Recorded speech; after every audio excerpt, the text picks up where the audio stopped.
नमस्कार साथियों, अमेठी में एक घटना घटित हुई है जो दिल को दहला देने वाली है। अमेठी में ये समझिए कि पति पत्नी और उनकी 2 बेटियों अर्थात 4 लोगों की हत्या हुई है। पुलिस अत्यंत परेशान थी और लेकिन 24 घंटे के अंदर जो हत्या का खुलासा हुआ है वो अत्यंत हृदय विदारक है। हृदय विदारक क्यों है कि 2 मासूम बच्चों की भी हत्या हुई है।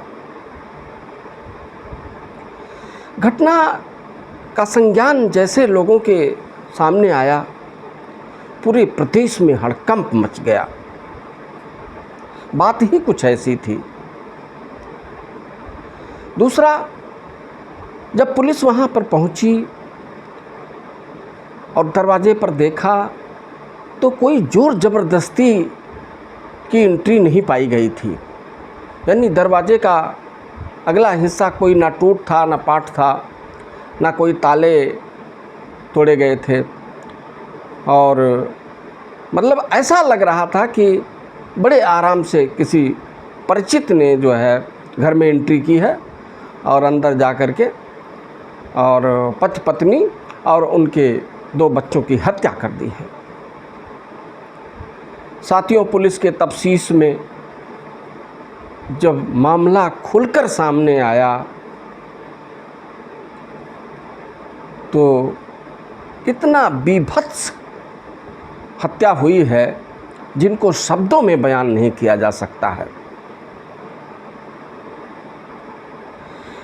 कहते हैं कि रायबरेली के एक चंदन वर्मा ने इस हत्या का अंजाम दिया है। पुलिस ने जो अब तक इस पर तफ्तीश की है उसके मुताबिक चंदन वर्मा जो रायबरेली के रहने वाले थे, जो मृतक औरत है उसके साथ प्रेम संबंध में थे और पिछले 18 अगस्त को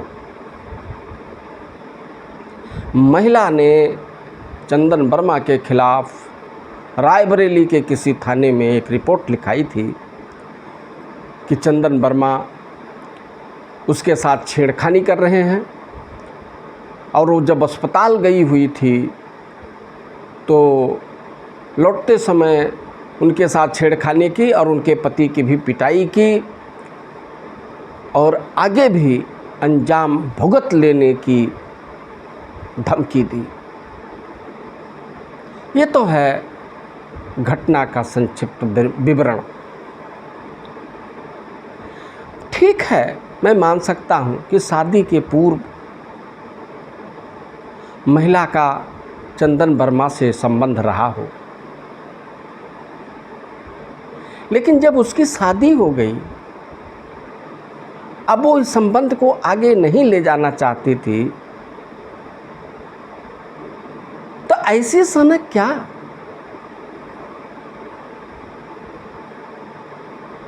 एक तरफा यदि मान लिया वो चाहती और शादी होने के बावजूद भी यदि वो चंदन वर्मा के साथ संबंध रखना चाहती तो कानून में बहुत सारे दरवाजे हैं।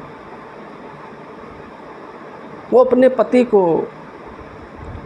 डाइवर्स दे सकती थी और चंदन वर्मा के साथ आ सकती थी, लेकिन नहीं, वो नहीं चाहती थी ऐसा।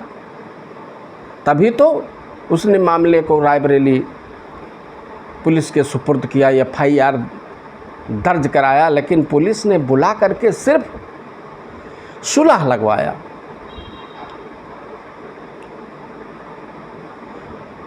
मान लेता हूँ, ठीक है, चंदन वर्मा के अंदर उस महिला पूनम के साथ लगाव था, लेकिन एक तरफा लगाव का मतलब क्या है? किसी चीज़ को आप चाहते हैं, कोई वस्तु है आपको बहुत प्रिय है, चाहते हैं, तो क्या उसे अवैध तरीके से हासिल करने का प्रयास करेंगे। महिला पुरुष कोई वस्तु नहीं है,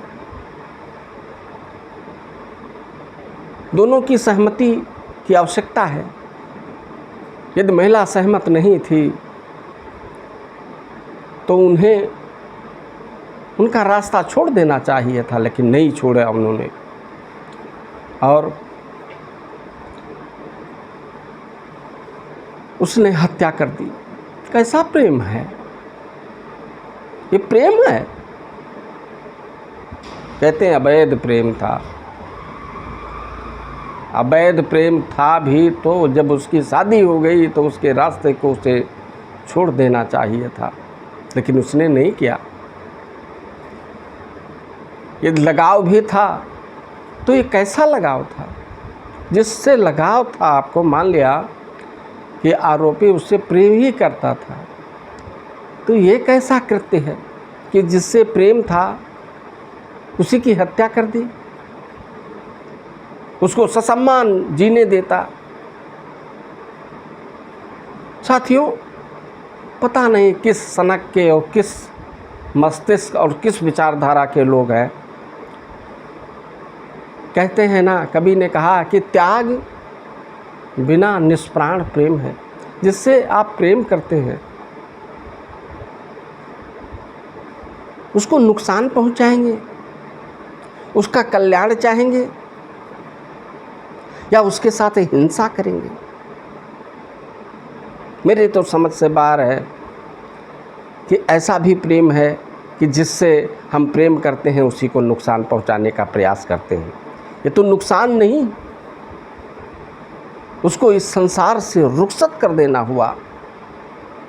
सारा जीवन वो जेल में सड़ेगा। इसका प्रेम किस प्रकार का प्रेम रहा? लोगों को हो क्या गया है? मुझे लगता हिंसा अपने चरम पर है। लोगों में नैतिकता नाम की कोई चीज़ रह नहीं गई है। नैतिक रहना है। साथियों, हमें इस बात का विश्लेषण करना है, आत्ममंथन करना है, चिंतन करना है कि देखिए, यदि आप किसी से प्रेम भी करते हैं तो उसको हासिल करने के लिए अवैध और अनुचित तरीका अपनाना सही नहीं है। वो सच्चा प्रेम नहीं माना जाएगा। प्रेम करो। प्रेम जीवन की राह दिखाती है।